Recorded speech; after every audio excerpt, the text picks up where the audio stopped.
Agradecer su presencia en el día de hoy, en este segundo encuentro de la UC Necesita Conversaciones.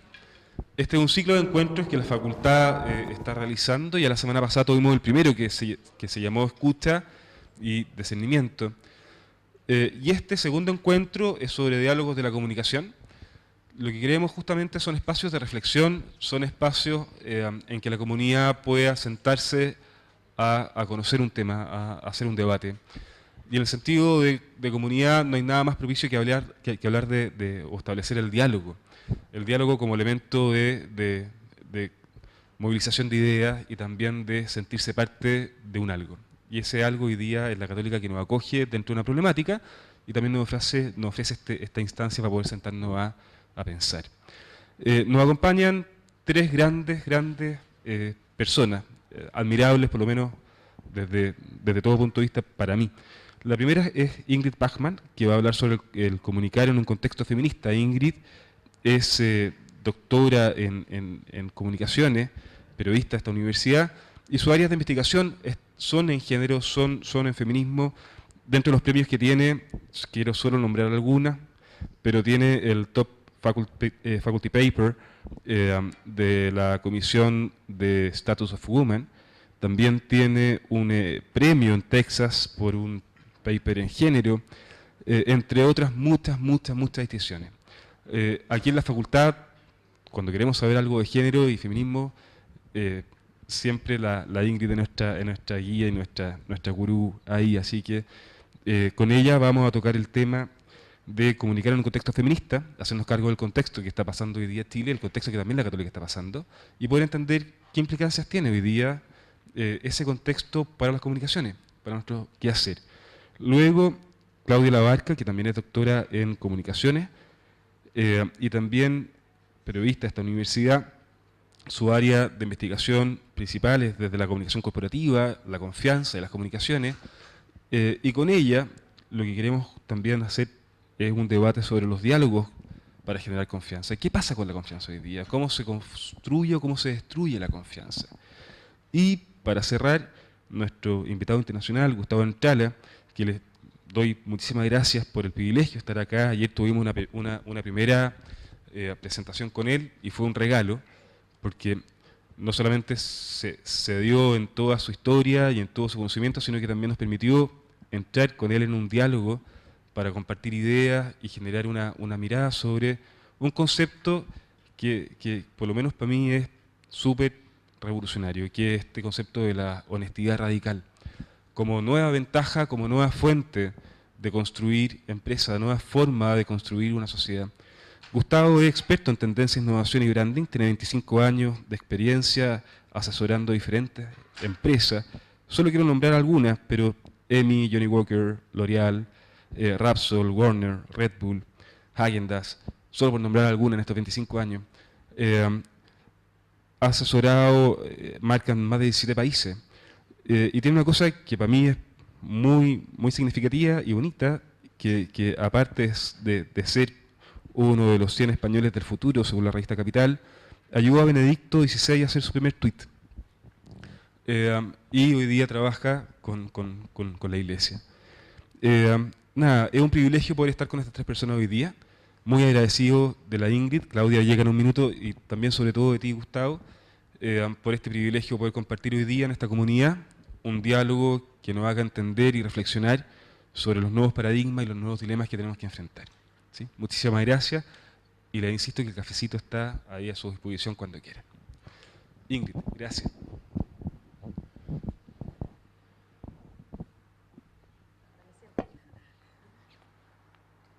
a ser un poco intimidante sentada así como...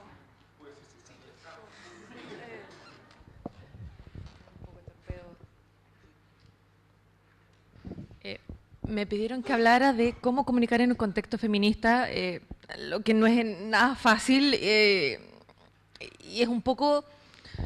Tampoco quiero ponerme a predicar sobre el tema, pero sí quizás discutir o conversar un poco sobre el asunto, y quiero partir esa conversación, un poco explicando el concepto de feminismo, porque la verdad no está tan claro para muchos.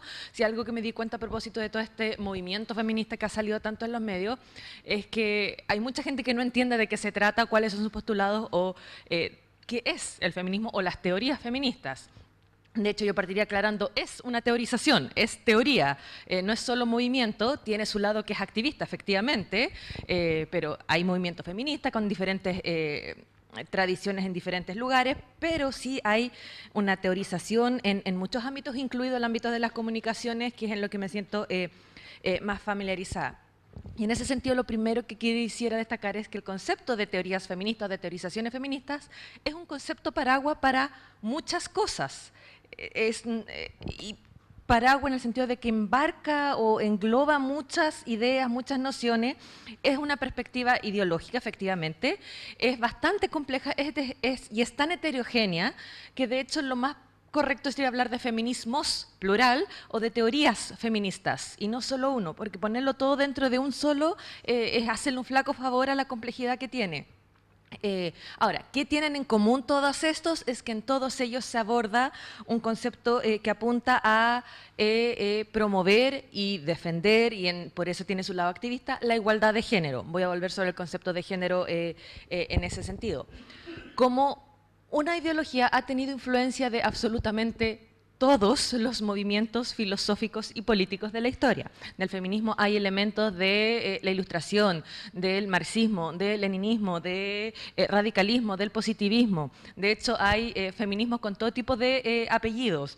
Ecofeminismo, feminismo radical, postcolonial, indigenista, liberal, neoconservador, radical, creo que ya lo mencioné, pero hay de muchos. ¿Qué es lo que tiene? Y cada uno con diferentes maneras de entender o cómo de postular cómo resolver el problema de la igualdad de género. El tema sí es que todos tienen ese común de quieren la igualdad de género. Y en ese sentido, ¿cuál es el problema que concierne a las teorías feministas? Es cuál es el estatus político y cultural de las mujeres en tanto mujer. No es, como se dice por ahí, el polar opuesto del machismo. No. No es embrismo en ese sentido, es la idea de pelear de que las mujeres son tan seres humanos como los hombres, que en muchos casos se ha dado por sentado que es la referencia, el valor. Piensa, por ejemplo, en contexto que históricamente a las mujeres se nos negó el derecho a votar. ¿Por qué? Porque no es que no podíamos pensar, porque no éramos suficientemente racionales para votar. Esas eran las excusas. Las mujeres no teníamos derecho a poder económico. En muchos países, por ejemplo, si una mujer enviudaba, no heredaba los bienes del marido, pasaban a los hijos varones. Cosas como esa. Y no hace tanto, o sea, Gregorio se ríe, pero no fue hace tanto, estoy hablando hace menos de 100 años, y en algunos países todavía hay restricciones. O sea, este año fue noticia que en Arabia Saudita las mujeres la están dejando conducir. O sea, es a ese nivel de este estatus secundario, marginal, secundario, subordinado, y distinto lo que estamos tratando de discutir acá.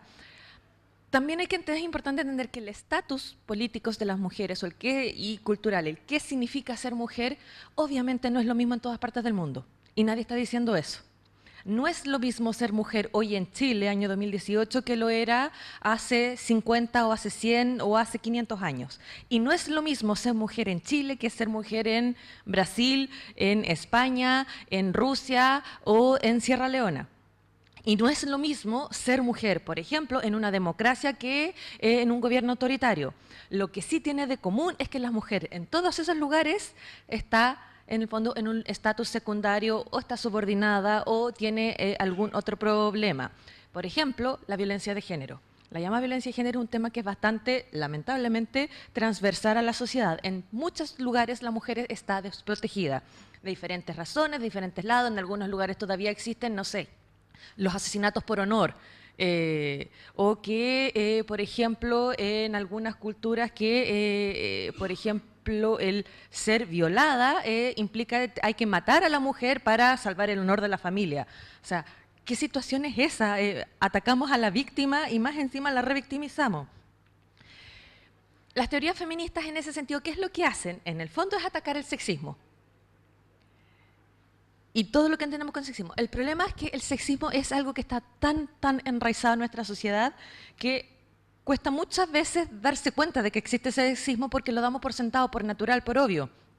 Desde cosas tan obvias de que hay profesiones que son para hombres y profesiones que son para mujeres, y que hay caminos obvios que son para hombres y caminos obvios que son para mujeres. Las mujeres, obviamente, al parecer así, solo estamos destinadas en este mundo para ser madres y esposas.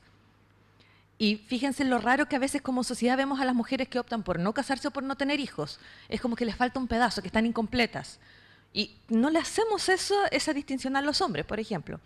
Y lo otro que es importante entender, y me parece que es algo que a veces se ha olvidado en toda esta discusión de propósito del movimiento feminista, es que el sexismo cuesta mucho, pero mucho desaprenderlo. Está tan enraizado que hay que desaprenderlo, es un ejercicio. Y no es fácil, no es que uno le ponga un switch on-off y pueda cambiar así de este día dejo de ser sexista y hay cosas que a uno se le salen incluso a veces porque está tan enraizado, tan normalizado desde, o sea, en todo tipo de ámbitos de socialización, desde la escuela, la publicidad, los medios, las comunicaciones, por todos lados. Vean, no sé, cualquier comercial en el metro, se van a dar cuenta que las lavadoras, el 99% de las veces tienen una mujer tratando de vender la lavadora, porque al parecer solo las mujeres lavamos ropa. Ahora se ha puesto un poco más de moda el ser un poquito más inclusivo algunas cosas, pero todavía tenemos muchas cosas que avanzar. Y no solo eso, o sea, está esto de la lavadora, está el tema incluso que los ámbitos, ha llegado en algunos casos los temas, digamos, de sexismo, tanto que lo que a veces propiamente es considerado propiamente femenino, lo miramos en menos versus lo que es propiamente masculino. Entonces las profesiones más masculinas son choras, son entretenidas, e incluso las mujeres que son más si quieren, más macho, las miramos, ay, qué divertida, qué chora, que es esta mujer que toma whisky como si fuese, no sé, un marinero, o que es súper fuerte. En cambio, los hombres que son femeninos o que hacen tareas más femeninas, hasta los miramos con sospecha. Entonces, un hombre que es enfermero o educador de párvulo, no, pero eso es de mujeres. Y lo miramos a él en menos. Entonces, tampoco me digan de que no, que obviamente que sí se valora toda la sociedad, porque efectivamente hay ciertas cosas que culturalmente las vemos como son distintos, que esto es de niñita, esto es de niñito, y cómo los formamos culturalmente. O sea, desde canciones de Los niños no lloran, ni hablar de lo terrible que es enseñarle a los hombres a no sentir o a no expresar emociones, que la frialdad es súper obvia, no, los niños no lloran, y si lloran no seas niñita, porque es de niñita, y de niña chica, ni siquiera de grande. Entonces se vuelve súper complicado por ese tema, desde cosas incluso lógicas. Una vez estaba en un edificio hermoso, precioso, en que el piso era de vidrio, eran varios pisos. Y mi primera reacción es, como mujeres, ¿a quién demonios se les ocurrió hacer pisos de vidrio, techo, o sea, de un piso para otro? Yo miraba para arriba, miraba 4 pisos para arriba. Dije, obvio que ese fue un arquitecto hombre, porque no se le ocurrió que las mujeres, entre otras cosas, normalmente usamos falda, usamos cosas, y sí se nos preocupa que si miran para arriba, nos van a estar viendo todo tipo de cosas. Y efectivamente había sido un hombre el que hizo ese lindo edificio. Entonces, desde cómo miramos la ciudad, el entorno, edificios, cómo nos relacionamos, cómo hacemos ciertas cosas. ¿Por qué las reuniones de directorio son a las 7, 8 de la noche? La mayoría de las mujeres que son madres, a las 7, 8 de la noche, ¿en qué están haciendo? Acostando a los niños, oyendo reuniones de apoderados, oyendo buscarlos a la actividad extraprogramática. Si hiciéramos cosas como pongamos la reunión de directorio al mediodía, a las 3 de la tarde, o que no termina después de cierta hora, probablemente tendríamos muchas más facilidades para entrar. Y son ese tipo de cosas. Hay gente que me dice, eso es discriminación positiva. Saben que en algunos casos llevo tanto tiempo esperando a que se me considere de igual y se me den efectivamente las mismas condiciones en términos de justicia, a cada uno lo suyo, lo que le corresponde, que la verdad es que sí voy a defender la discriminación positiva, pero en algunos casos se necesita, porque si espero que las cosas mágicamente avancen, no avanzan. También entender, o quisiera aclarar esta idea de que el feminismo, las teorías feministas, combaten el sexismo, promueven la igualdad de género, y también aclarar un poco el concepto de género, porque a veces se confunde desde los chistosos que dicen que es telas, ese tipo de cosas. Género con su raíz latina significa muchas cosas en el español, pero una cosa tiene que ver con un atributo identitario y todo lo que socialmente entendemos que es propio de mujeres y propio de hombres. Es un sistema de clasificación a estas alturas, y clasificamos a la gente, así lo ponemos en casillas respecto de su género muchas veces, y por eso usamos esa distinción. ¿Y por qué importa? Porque es una construcción, o sea, estamos atribuyendo diferencias que en muchos casos son biológicas a diferencias del ser y las esencializamos. Entonces, solo puedes hacer esto, puedes hacer esto otro. ¿Qué es lo que pasa? Muchas veces, sobre todo si entendemos el género en conceptos binarios o dicotómicos, es que empezamos a establecer un montón de otras dicotomías que, de nuevo, naturalizamos. Entonces, me armé una lista como para recordar algunas. Lo masculino, por ejemplo, es lo público, lo político, lo femenino es lo doméstico. Entonces, la mujer es el ámbito del hogar, el hombre es el ámbito de lo externo. El otro día hablaba con una amiga que me decía, no, si yo hago, qué sé yo, a mis hijos ayudar a la casa, a niños y niñas. ¿Ya? ¿Y qué tareas hacen? Entonces era, no, mi hija me ayuda con, por ejemplo, lavar la ropa y mi hijo me ayuda en el jardín. Le decía, es que eso igual sigue siendo lo público y lo privado o lo externo y lo interno. A la niña la tienes dentro de la casa y al niño lo tienes fuera de. ¿Por qué no mandas a tu hija, no sé, recoger las hojas del jardín? No lo había pensado. Y a eso me refiero con que el sexismo a veces está tan integrado, enraizado que no lo vemos. Otras típicas dicotomías, entonces de que lo masculino es el ámbito de la razón, lo racional, y los de las mujeres de la emoción. La verdad es que científicamente no hay diferencias en la capacidad de sentir o en la capacidad de expresar emociones entre hombres y mujeres, pero desde que somos así de chiquitos, que nos dicen que las mujeres somos emocionales, en contacto con las emociones, que es el ámbito propio nuestro, y que los niños no lloran, los hombres no pueden sentir, excepto en contadas ocasiones, y cómo incluso ridiculizamos las emociones femeninas.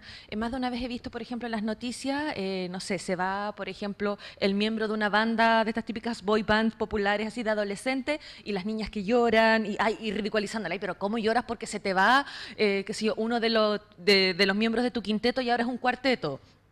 Y sin embargo yo he visto pero hombres llorar, pero a mares, cuando se les ha ido un miembro del equipo de fútbol a otro equipo. Y es como, pero por eso se puede llorar, pero porque se te va tu artista favorita, no. O ni hablar de cómo lloran a mares cuando ganan un campeonato. No, pero ahí se está bien, no, porque ese ámbito de emociones, claro, las emociones masculinas al parecer son las válidas y las femeninas no, ni hablar de cuando nos atribuyen todo el tema de las emociones femeninas a un tema hormonal. Qué rabia escucha que una amiga que dice, porque la verdad es que el grueso de las mujeres, yo diría de 15 para arriba, ha escuchado por lo menos alguna vez en su vida una explicación de que las emociones que estamos sintiendo en ese momento, que estamos enojadas, que estamos furiosas por algo, es porque es un tema hormonal y no porque tenemos genuino derecho a estar molestas con algo. Esta misma ración de la dicotomía que lo masculino supuestamente es la idea de la mente, el cerebro, y las mujeres son el cuerpo, la sensibilidad, lo que es a flor de piel. Por lo mismo los hombres están relacionados con la fuerza, efectivamente tienen más testosterona, ergo son más fuertes físicamente, y las mujeres con una noción de debilidad. Entonces esta idea de que las mujeres hay que protegerlas, y sí, en algunas cosas hay que protegerlas, pero no sé si han escuchado ese chiste o incluso si algo medio teoría que una mujer así es capaz de levantar en el momento de adrenalina, es capaz de levantar un auto y es capaz de muchas cosas. Puede ser débil en términos de fortaleza física en algunos casos, pero la verdad no conozco ser humano más resiliente que una mujer. Una mujer con 2 horas de sueño y que está ahí porque los niños estuvieron enfermos llorando y ahí está al pie del cañón trabajando, haciendo lo suyo. La idea de que los hombres son activos, que son del ámbito de que pueden hacer cosas y las mujeres en cambio son pasivas. Efectivamente, hay mujeres pasivas, pero hay otras que no. La idea de que los hombres, la violencia para ellos es natural, entonces que los niños juegan a pegarse o que jueguen a la guerra, y por eso ellos pueden jugar con robots, pero las mujeres tienen que ser dóciles, cuidadas y bien portadas. Y que, a ver, puede haber niñas perfectamente que sean dóciles y puede haber niños que sean agresivos, pero no es que sea natural para uno y otro que sean así. Es una de las razones por las que me encantan, por ejemplo, series como Las chicas superpoderosas. Me encanta que ellas sean las superhéroes, me encanta que ellas sean las que hacen las cosas y lo hacen de una manera bien femenina, estereotípicamente. O sea, se visten de rosado, de colores pasteles y siguen siendo lo suyo. ¿Qué otra idea? La idea de que los hombres son asertivos y que las mujeres, en cambio, son tímidas. Entonces, el ámbito propio que uno tiene que ser así como pollito nuevo, porque eso es como lo femenino, lo correcto, y por lo mismo, cuando una mujer muestra ese tipo de actitudes es considerada o poco femenina o ahombrada. O sea, una mujer que es agresiva, que es muy asertiva. Piensa en un caso, por ejemplo, como Hillary Clinton, que decía que tenía más pantalones que el marido en esa relación. Ni hablar de la idea esto de que llevar pantalones significa ser la persona más fuerte en una pareja. Son cosas que tenemos súper enraizadas que no nos damos cuenta, pero eso es sexismo, y es sexismo aprendido por años y años. Y finalmente, esta idea de que porque son racionales, porque lo suyo es el ámbito de lo público, los hombres son objetivos y las mujeres seríamos subjetivas. Y que no están así. El otro día leía un estudio en la revista Nature, de hace como 4 años, y que tiene su antecedente, que sugería que las ratas de laboratorio reaccionan distinto a hombres y mujeres. Las ratas de laboratorio se asustan con los hombres. Lo que el estudio concluía que en una de esas montones de estudios en biología que se han hecho con ratas y que históricamente hicieron hombres porque las mujeres le tenían vedado el ingreso a laboratorios o a la ciencia o incluso a universidades, podrían estar sesgados porque en el fondo hay un tema del laboratorio. En realidad las ratas esas estaban nerviosas con los hombres que hacían esos experimentos. Muchos resultados que damos por obvios sentados serían distintos si lo hubiesen hecho mujeres o si los replicaran mujeres. Entonces, incluso cosas como esa que a veces no damos cuenta, porque, pero es que era obvio que lo que hacen los hombres es lo normal, lo estándar. Entonces, hay que tener cuidado con ese tipo de cosas. Ahora, ¿cómo comunicar en un contexto no feminista? Tengo algunas sugerencias, algunas ideas, ninguna de ellas es regla de oro, y la verdad es que vamos a seguir teniendo problemas porque, de nuevo, el sexismo es aprendido y cuesta desaprenderlo. Pero de repente es ponerse a pensar. Lo primero yo diría, ante la duda, siempre abstenerse. Si creen, ¿esto podría sonar sexista? ¿Sabe qué mejor? Sí. Es muy probable que sí. O sea, si ya tiene la duda, mejor abstenerse. ¿Qué cosa diría yo? Hay que evitar en todo tipo de contextos. O sea, no estoy hablando en comunicaciones mediadas, comunicaciones como la publicidad, en comunicaciones interpersonales, comunicaciones corporativas, de todo tipo. ¿Qué cosas? Por ejemplo, evitar el ridiculizar, subvalorar o presentar de forma vejatoria a las mujeres. Esto entra por todo tipo de cosas, desde cuando se nos presenta como menores o inferiores, y aquí entran todo, por ejemplo, los paneles de hombres, el mansplaining, o este macho explicar esto de que a las mujeres nos explican hasta los temas de los que hemos hecho nuestro propio doctorado. No, es que lo que tienes que hacer es esto, el que te interrumpan en reuniones, el que no te dejen terminar una oración, que me ha pasado muchas veces que alguien repite exactamente lo que acabo de decir y es porque no te estaban escuchando. Y lo he conversado con otras personas y no me pasa solo a mí. O sea, aquí veo a varias mujeres, pero de repente los hombres pónganse a pensar, ¿en serio?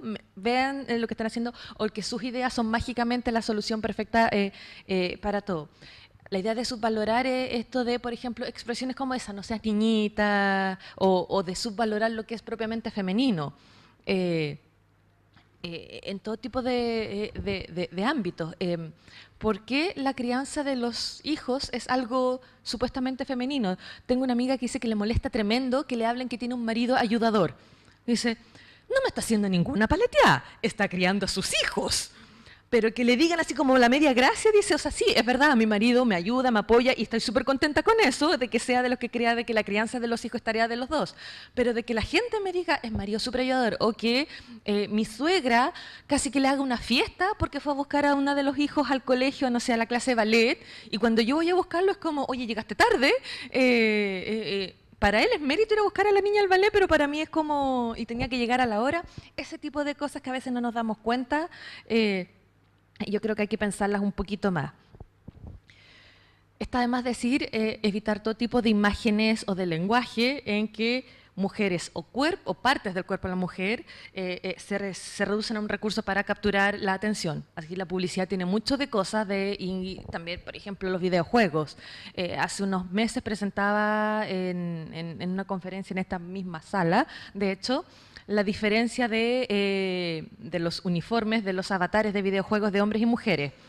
Los de las mujeres siempre son tipo bikini, con, digamos, ropa que más parece, no sé, un sostén que no sujeta ninguna cosa, con armadura que no protege nada, o sea, siempre es con piernas expuestas. Aquí veo a alguien que me dice sí, con abdomen al aire, con unos tacones de este porte, que son los menos prácticos para huir y correr, no sé, para una batalla, y las armaduras de hombres son con escudos protegidos así del dedo gordo hasta la punta del pie con escudos, con un montón de otras cosas, hasta ese tipo de cosas. ¿Por qué? Porque es sexy ver a las mujeres así. ¿Por qué tiene que ser sexy? Está peleando contra dragones, no tiene que verse sexy, tiene que estar, no sé, protegida o algo. Está siendo un soldado, está disparando, o sea, no tiene que verse sexy. Pero muchas veces como el normalizar eso de no es que tiene que ser sexy, ni hablar de la cantidad de cosas que nos venden a punta de mujeres o reducirlas a una parte de su cuerpo.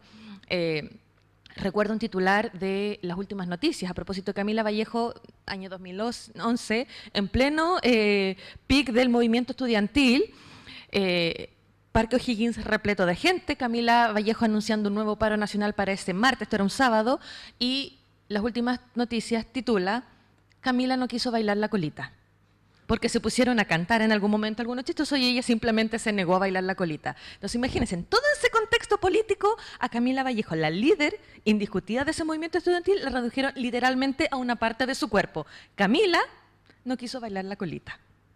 Porque además es tremenda noticia. Dentro de... la mitad de los colegios estaban tomados, la universidad estaba en paro, había todo tipo de problemas, pero reduzcámosla a eso. Y la noticia partía además como con una linda polera roja, o sea, porque es súper relevante que llevaba puesto Camila Vallejo ese día respecto de anunciando un nuevo paro nacional para 3 días después.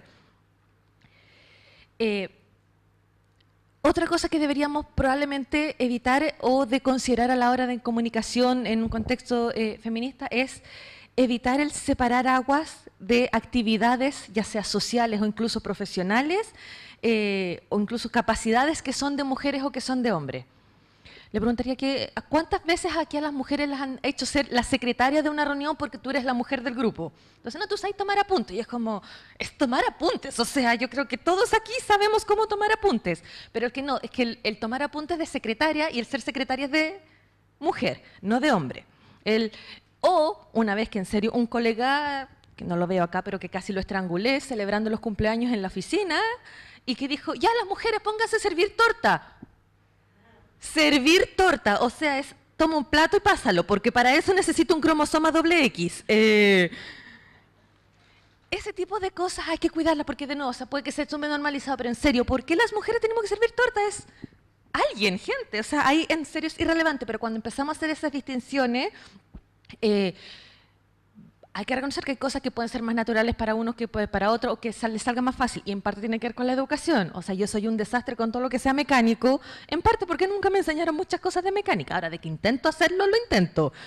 Pero cuando tengo algún problema, llamo a mi papá. Sí, papá, necesito cambiar la rueda del auto, porque la verdad no tengo la fuerza ni para... digamos, soltar esas tuercas, pero cuando normalizamos ese tipo de cosas, lo consideramos, hay que tener ese tipo de cuidado. Otro tipo de cosa que también es súper importante cuidar de repente es cuando normalizamos que las mujeres, lo importante para ellos es la belleza, y sobre todo belleza que muchas veces está ligada a patrones de comportamiento bien poco saludables. El no comer, el ser súper flaca, el, qué sé yo, pasar hambre para ver si estar flaca vas a estar mejor, y hay todo tipo de conductas bien nocivas que se nos enseña, o de, por ejemplo, de que obviamente que las mujeres tenemos que estar pintadas, o que obviamente tenemos que vestirnos de cierta manera, y sin dar libertad para otro tipo de actividades en ese sentido. Entonces hay que cuidar ese tipo de conversaciones porque, de nuevo, las normalizamos, y cuando las normalizamos es cuando se vuelve peligroso, porque ahí es donde que el sexismo empieza a imperar. Entonces, tengamos ese harto cuidado con eso de reducir a las mujeres a un mero objeto, y sobre todo un mero objeto para el placer de los hombres, porque ni siquiera es para otro. Todos los estudios, por ejemplo, sobre pornografía, lo que muestra que la pornografía es un producto cultural para hombres. No existe la pornografía para mujeres, y muchos dicen otras cosas porque cómo las mujeres se acercan a la pornografía es muy distinto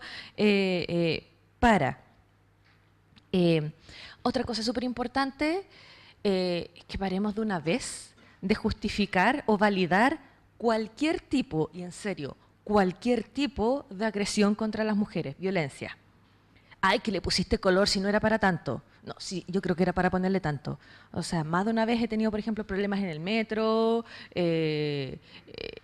desde que te dicen algo, que hay gente, por ejemplo, dice a propósito de las leyes de acoso o de piropos en supuestos piropos, en realidad, en la calle, acoso callejero. Pero eso es piropo, no es un acoso callejero. ¿En serio? O sea, ¿en serio me están reduciendo a un mero objeto, a un mero algo? O sea, ¿en serio prefiero que se queden callada la gente? No lo considero piropo porque me estén gritando, no sé, pues quién fuera no sé qué cosa para hacer no sé qué cosa, porque en realidad te están reduciendo a objeto sexual. Porque además no es que te estén invitando a salir o que te digan, oiga, que se ve bonito usted y que va y siga por la vida. Lo que quieren es, en realidad, muchas veces es ponerte incómoda. Y ahí es donde te das cuenta que no es algo que sea normal ni que sea tan obvio. Y ni hablar cuando empezamos con temas de agresiones, por ejemplo, ya más grandes, del tipo, por ejemplo, hablar cuando, me carga cuando los medios hablan de un celópata, entonces le sacó la mugre a la expareja o a la actual pareja porque miró a otra persona. No me da lo mismo si miró a otra persona o no. O sea, el ser celoso no justifica el agarrar a golpes a otra persona. O titular de La Cuarta, a propósito de un hombre que había descuartizado a su polola. Descuartizado y la hizo anticucho, titular de La Cuarta. Yo no lo encuentro chistoso, la verdad. Es espantoso. Hizo anticucho y 2, por amor. Perdónenme, eso no es amor. La hizo anticucho y por amor. O sea, eso no es amor, eso es violencia. Yo que he trabajado con temas de violencia doméstica y he tenido que hacer esas llamadas a carabineros para pedir que vengan a ayudar porque le están sacando la mugre a alguien y en serio los carabineros te dicen, no, pero algo tiene que haber hecho ella para provocarlo. Me da lo mismo si lo provocó, agarrarla a golpe no es tema. O cuando empezamos, por ejemplo, a revictimizar a víctimas de violación. Ah, pero ¿por qué andaba por lo oscuro? Mira cómo andaba vestida. Me da lo mismo cómo andaba vestida. Me da lo mismo si andaba caminando sola a las 3 de la mañana. Nadie está pidiendo ser violado o violada. Nadie.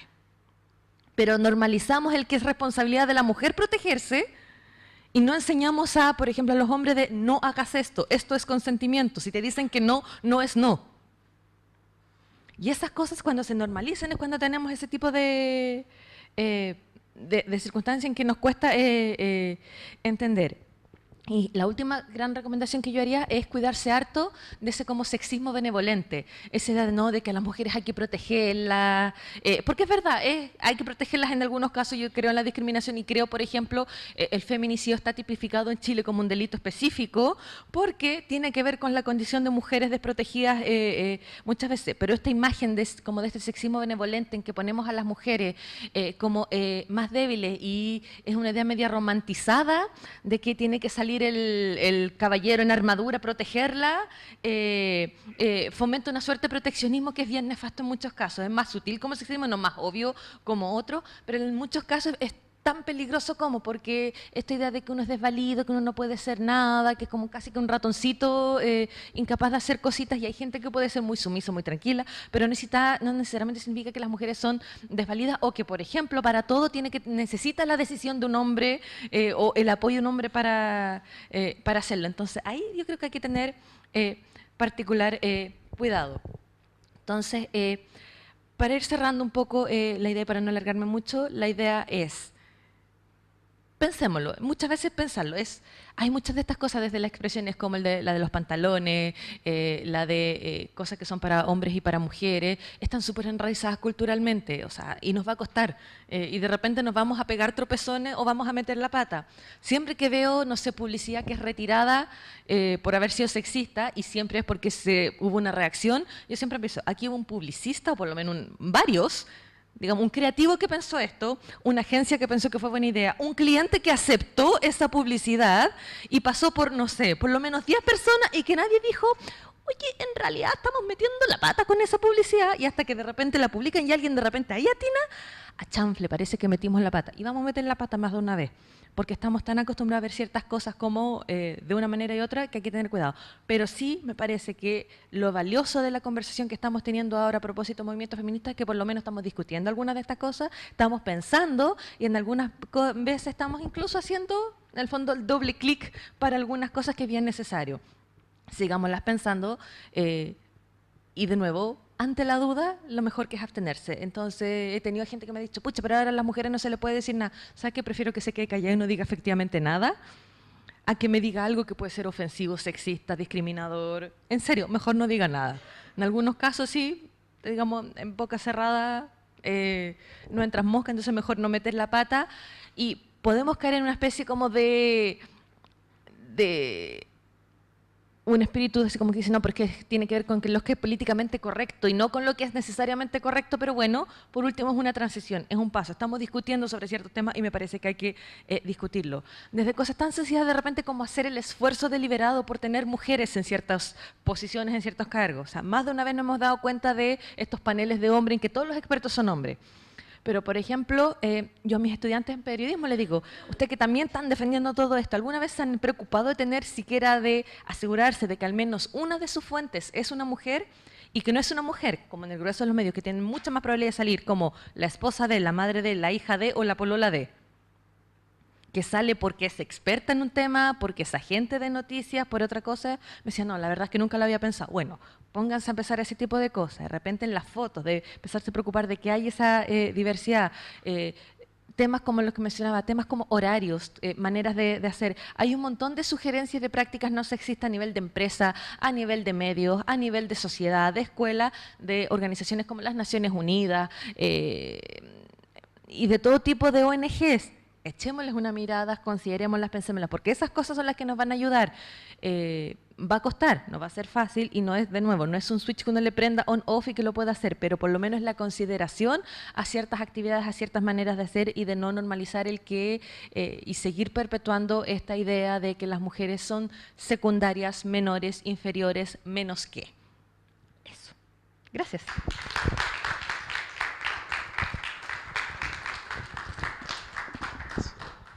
Muchísimas gracias. Seguimos con Claudia. Claudia, como les comentaba, es doctora en comunicaciones. Su área de investigación está en comunicación corporativa y confianza. Y su conversación va a ser sobre diálogos para generar confianza. Gracias, Claudia. ¿Ahí tenéis micrófono? Sí. No, igual no necesito micrófono, yo hablo súper poco. Por suerte la confianza es femenina, porque si no, me darían. Buenos días. Mi nombre es Claudia, yo soy profesora de acá y me pidieron que hablara sobre confianza, que es mi tema de estudio de hace como 10 años. ¿Tú eres? Sí, yo hablé contigo. Sí, Klasinovich. ¿Tú? Sí. ¿No? ¿Sí? Ah, ya, ¿te parece? Primero les voy a contar una anécdota. Estaba en el dentista. ¿Se han fijado que los dentistas siempre te hacen hablar cuando uno está con la boca abierta y con... ¿Se han fijado, no? Entonces me dice, bueno, ¿y de qué fue tu doctorado? A confianza. Porque uno no puede hablar más que eso, ¿no? Y me dice, ay, ¿y cuánto tiempo estuviste estudiando eso? Como 4 años. Y la dentista, imagínense, 4 años estudiando confianza. Bueno, ahora llevo 10 años estudiando confianza y todavía no me aburro. La confianza está de moda. Yo voy a hablar más cortito que la Ingrid porque Sebastián me pidió que hablara más cortito que la Ingrid, así que... la confianza está de moda. Si ustedes ven los titulares, yo he hecho un estudio a partir del 2010, 2011, tanto en Chile como a nivel mundial, han habido bajas de confianza, sobre todo hacia instituciones tradicionales, ¿no? Instituciones, y esto no es un fenómeno chileno, es un fenómeno internacional, con los indignados en España, con las protestas del 2011 a las que se refería Ingrid, con la Camila Vallejo, que no quiso bailar la colita.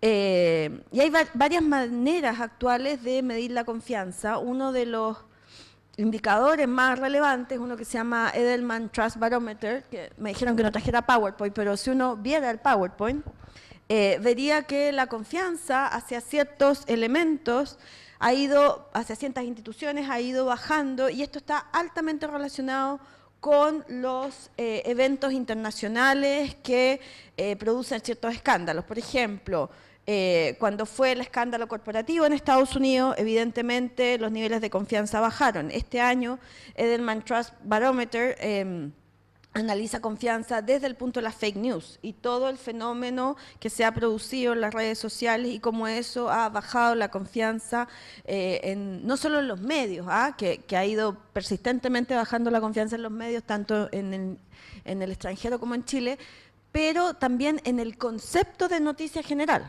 O sea, hay un escepticismo mayor. Y eso es, lo primero, lo importante es decir que Chile no es el único que tiene problemas de confianza en este minuto. O sea, es un tema internacional, es un tema que ha ido moviéndose en torno al objeto de confianza, es decir, hay años que por ciertos eventos noticiosos baja la confianza hacia los CEO. Al año siguiente, por ciertos eventos gubernamentales, baja la confianza en los gobiernos.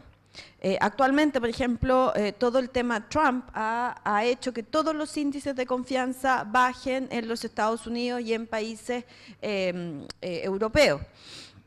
Entonces, si bien es cierto que uno, si se pone a mirar, está lleno de seminarios para la confianza, entonces viene ICARE y hace un seminario para la confianza, y entonces habla lo mismo de siempre sobre lo importante que es la confianza, pero nadie explica qué es la confianza, porque la confianza es uno de esos conceptos en ciencias sociales que puede ser cualquier cosa, ¿no es cierto?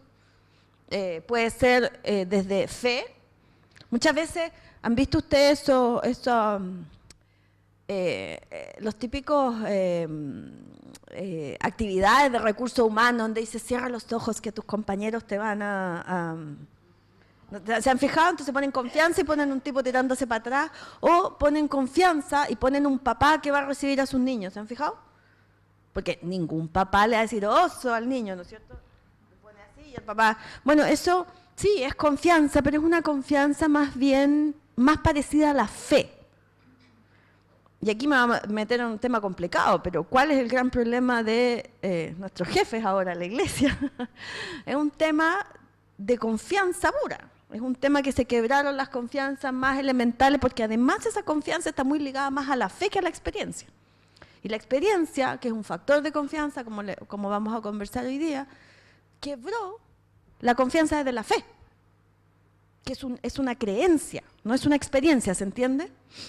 Entonces, por eso es tan duro la crisis de la iglesia, por eso es tan duro cuando un profesor quiebra la confianza de los alumnos, en el sentido de que también hay profesores que no se han comportado muy bien, sobre todo en los colegios.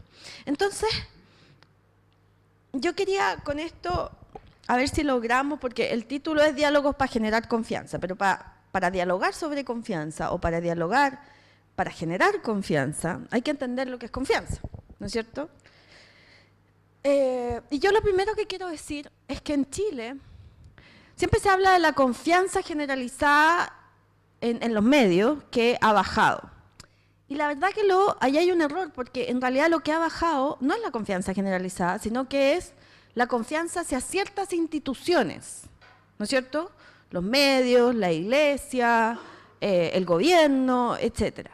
La confianza generalizada es otro concepto y esa toda la vida ha sido baja en Chile. Toda la vida ha estado entre el 10 y el 15%. ¿Y qué significa esa confianza generalizada? Significa la confianza en aquel que yo no conozco. ¿Y cómo operacionalizamos esa confianza? ¿Quién de ustedes deja el auto abierto en el estacionamiento del supermercado? Que levante la mano. ¿Hay alguien de provincia o de un pueblo chico? Probablemente en provincia, en un pueblo chico, uno puede dejar el auto, porque todos se conocen, porque ya sabemos hasta los que lo abren la puerta, etc. ¿Quién anda en auto? ¿Quién conduce? ¿Quién va a echar benzina? ¿Qué es lo primero que le dice el gallo que te va a echar benzina? Señora, la máquina está en cero, y te golpean el vidrio. Señora, la máquina está en cero. ¿Qué está diciendo ese señor? Señora, no me la voy a...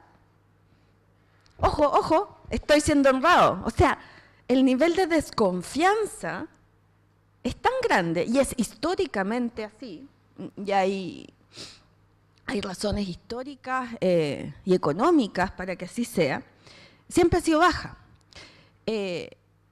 La novedad es la baja en las instituciones. ¿Se entiende la diferencia del concepto? La novedad es la baja en las instituciones, que por supuesto, de alguna manera, todavía no hay acuerdo entre la gente que estudia estos temas, que estudiamos estos temas, incide en la confianza generalizada. Pero acuérdense siempre de, señora, la máquina está en cero. A mí me da lata mirar porque además soy pite, entonces nunca alcanzo a mirar si está en cero o no está en cero. Y además que nunca te engañan por ahí, te engañan con el, ¿cómo se llama? Con el pompeo ese del pistón, ¿no es cierto?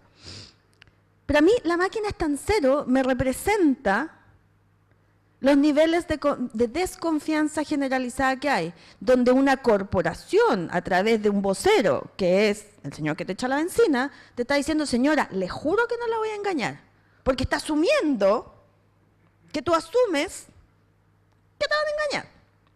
Yo tengo otra medición. Un tiempo que andaba haciendo una manda, yo no soy muy buena a misa, pero cuando uno necesita algo se pone religioso. Y entonces estaba en Inglaterra, ya, y fui a una misa, y todas las señoras que iban a comulgar dejaban la cartera en la silla. ¿Se han fijado aquí en Chile la gente que va a misa cómo comulga o no? Con la cartera bien ajustada, así que no se la vayan a robar. Está ahí en misa, en una comunidad de hermanos. Entonces yo tengo una medición poco científica, que es si uno deja la cartera o no deja la cartera en misa. Y una vez fui a misa en China, con traducción simultánea en inglés, por supuesto, y cuando uno entra a la misa hay un cartel que dice, cuidado con la cartera, se la pueden robar. Y eso es confianza generalizada, no la confianza en las instituciones. Es el temor a ese otro que yo no conozco. En los países eslavos, cuando el tiempo lo permite, hay unos ganchitos afuera de los supermercados, en algunos supermercados, para dejar el coche de tu guagua, con la guagua, afuera, mientras uno compra. Yo no haría eso jamás. Yo no haría eso jamás. Yo me acuerdo que cuando viví en España, que igual es un país con mejor niveles de confianza generalizada, pero no tan altos tampoco, me acuerdo que uno entraba al supermercado y habían unos ganchitos para dejar la bolsa, no un locker, unos ganchitos para dejar la bolsa, que uno venía de otra cosa. Yo jamás lo dejé, dije, me lo van a robar. Pero estaban ahí todas las bolsitas y nadie se las robaba. Eso es confianza generalizada. ¿Por qué en Chile existe esta desconfianza tan grande? Darío Rodríguez, que es mi gran mentor, que es un sociólogo que actualmente está en otra universidad, explica que el tema de la confianza generalizada, esa desconfianza hacia el extraño, versus la confianza hacia lo propio, Chile es uno de los países con más altos índices de confianza hacia la familia. Al revés, por ejemplo, que Estados Unidos, que tiene mucho más confianza hacia otro que hacia la familia. ¿Han visto las películas? Siempre las babysitters son como las vecinas, las señoras que van, que son las vecinas, y nosotros no, pues, le pedimos a la mamá, a la tía, mujeres.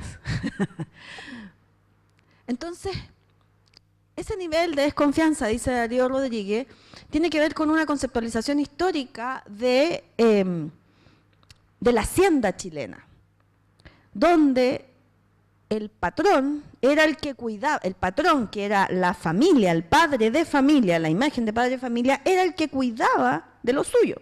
Y todo lo que estuviera fuera de esa hacienda era peligroso. Y de hecho el patrón, tipo señor feudal, ¿no? El señor feudal se hacía cargo de su súbdito, el señor de la hacienda se hacía cargo de su gente, y era su gente, y los de afuera. Entonces esto va configurando un tema donde la familia es el centro de las relaciones de confianza. Y lo otro es algo que uno desconfía y de lo que uno tiene que aprender a confiar. Entonces,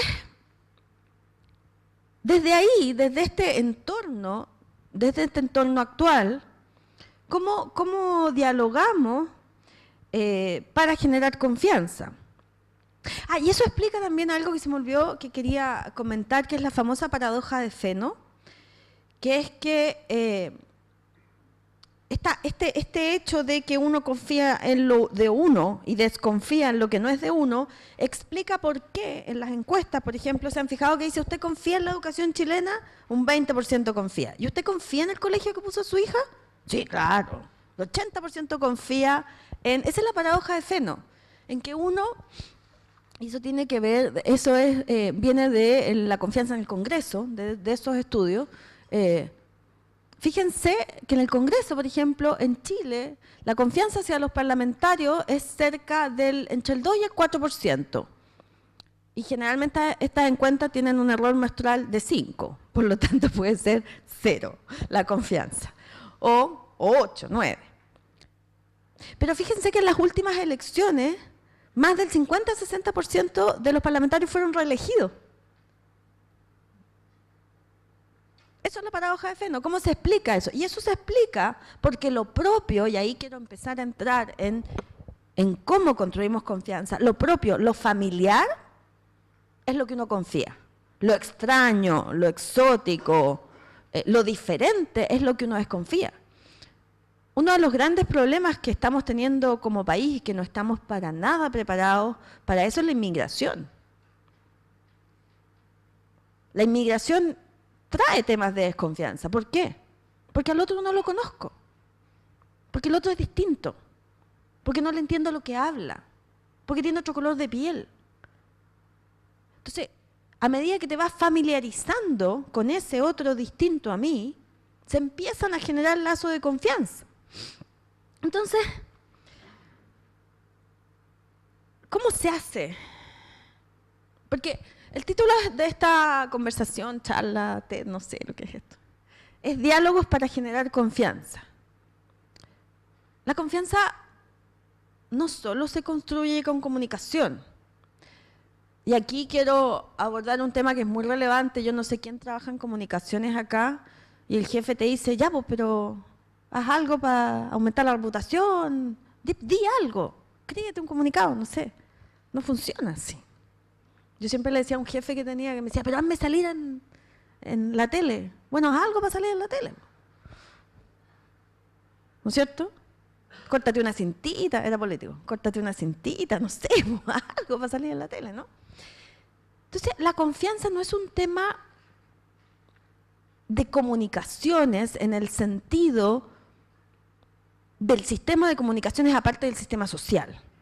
La confianza es el resultado de ciertas medidas, acciones, comportamientos, discursos de las personas, de las organizaciones, de las instituciones que permiten generar un relacionamiento con ese otro.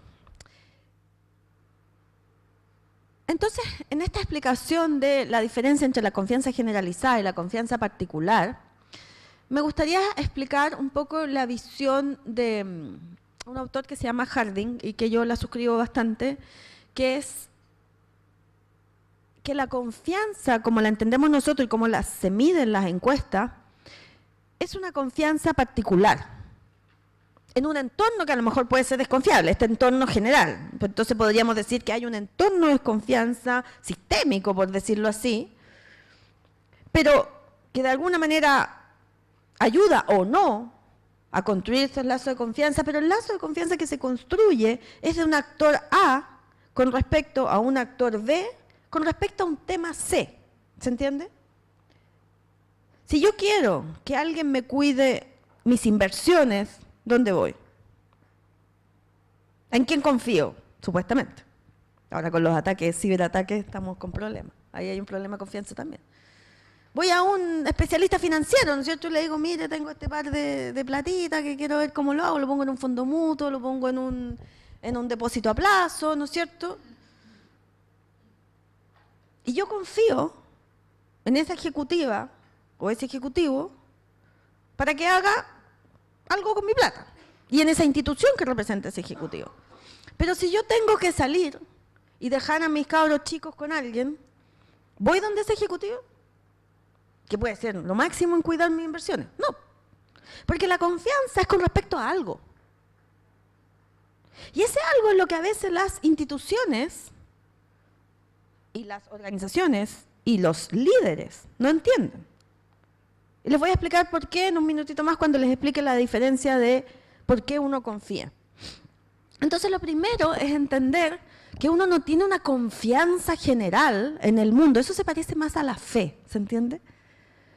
La confianza es más bien un sujeto que con respecto a otro sujeto confía en ese otro sujeto que haga algo. Por lo tanto, ¿qué es la confianza? Es una expectativa. Es una expectativa que el otro haga lo que yo creo que va a hacer, ¿no es cierto? Entonces, cuando yo me tiro para atrás en estas cosas de, esa que te gusta hacer a ti, de recursos humanos y todos cantando y bailando así un día fuera de la pega, yo digo, no, si yo conozco a esta galla, no me va a hacer el show de, ojo, y me voy a quebrar la espalda, ¿no es cierto? Es una expectativa de comportamiento. Y lo que no han entendido, a mi juicio, las organizaciones, las instituciones actuales, es que esas expectativas han ido cambiando. Cuando uno era chico, aquí hay gente joven, no va a saber de lo que yo estoy hablando, pero algunos de mi edad van a saber. Cuando yo era chica y mi papá me compraba zapatillas Northstar, usted sabe, que ahora están de moda, son de culto, y valen como 70 lucas, y no son Northstar, son Adidas. Cuando a uno le compraban zapatillas Northstar, ¿qué esperaba uno de Northstar? O de Bata, que se la compraba en Bata. Uno esperaba, no había muchas opciones en todo caso en los 80 que crecí yo. Uno esperaba que la zapatilla fuera buena, que durara ojalá todo el año escolar y que no se le abriera así en las puntas, porque además en esa época a uno le pegaban las zapatillas, no le iban a comprar otra. Uno le pegaban con neopren la zapatilla, ¿o no? Y ahí estaba toda la noche la zapatilla tratando de pegarse. Y a uno se le abría igual, por supuesto. Entonces uno esperaba que esa zapatilla funcionara, ¿no es cierto? Y que hubiera una relación entre precio y calidad. Entonces si yo pagaba lo que fuera en esa época por la zapatilla me funcionara. Bueno, ¿qué le pido yo ahora a las organizaciones? Que sea sustentable, que la zapatilla tenga una trazabilidad en que en cada minuto de su ejecución pagó un precio justo a los proveedores, que la organización no contamine el medio ambiente, que la organización tenga un trato justo a los trabajadores. O sea, las expectativas, antes los empresarios hacían zapatillas, punto, qué fácil. Bueno, ahora no pueden hacer zapatillas nomás. Antes los gobiernos gobernaban. No, ahora no. No es solo eso. Entonces estamos con un nivel de expectativas mucho mayor que la que tenían nuestros padres o nuestros abuelos. No sé si ustedes habrán escuchado alguna vez a su papá o su mamá, es lo que hay nomás. Po. No, ahora no es lo que hay. Po. O sea, todo el movimiento feminista que hablaba la Ingrid es porque las expectativas de nosotras las mujeres son muy distintas. Y el problema es que esas expectativas van cambiando más rápido que las organizaciones, creo yo.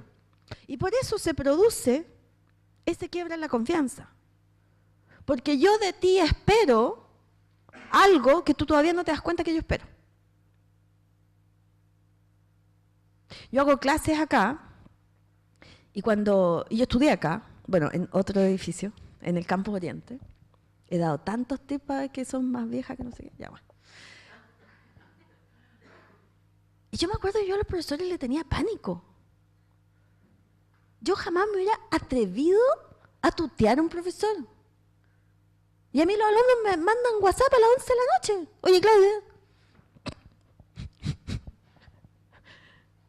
Son distintas expectativas, son distintos límites, todo ha ido cambiando. Y a mí me da la sensación que, me estoy alargando mucho, a mí me da la sensación de que no hay una rapidez corporativa e institucional para atacar estos cambios, para percibir estos cambios. Esto que dice la Ingrid, de que yo me acuerdo de Virginia.